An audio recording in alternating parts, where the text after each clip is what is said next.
النواب هيوافق عليه، ولا الحكومة هتوافق عليه، ولا الداخلية هتوافق عليه، لأن إن أنا أمنع الزيارة عن مسجون ده يبقى أنا بديله عقوبة أخرى، أو بديله نوع من أنواع التكدير الذي لا يجوز، ولا حقوق الإنسان أو حقوق البشر. أنا ما بدورش على حقوق مسجون دلوقتي، أنا بدور على حقوق البشرية في أن يبقى له زيارة وله تواصل مع أهله ومع ذويه. انما اللي بيتم في مصلحة السجون وبيتم في كل السجون العالمية ان الزيارة من خلال الازاز ومن خلال الميكروفون والتليفون، وتبقى الزيارة مسجلة، فهذا هو الذي يجب ان يتم واللي بيتم فعلا. انما حكاية ان انا امنع عنه الزيارة لمدة سنتين ده تعتبر نوع من انواع العقوبة.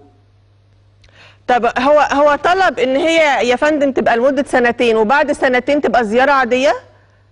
ما هو اللي بيقول كده، ما انا بسال، انا بس الخبر لانه هو بيقول لمده سنتين، فانا عايزه اكمل الخبر. هو بيقول سنتين لغايه الموجه الارهابيه ما تنتهي، لمكافحه الارهاب، لا ما تكونش بمنع الزياره عن المساكين الارهابيين، بل ان انا اعملهم في السجون المعاملة الواجبة إنسانيا كما تقتضي لائحة السجون. انما الزيارة تبقى من خلال الغرف الزواجية ومن خلال التليفون والميكروفون، وتبقى المكالمة مسجلة لإعادة فحصها ودراسة الحوارات التي دارت فيها، إذا كان فيها حوارات خاصة بتوجيهات أو خاصة بكلام يضر أمن البلد يتم اتخاذ فيها إجراء قبل المسجون وقبل ذويه الذين اتصل بهم أو محاميه الذي اتصل به.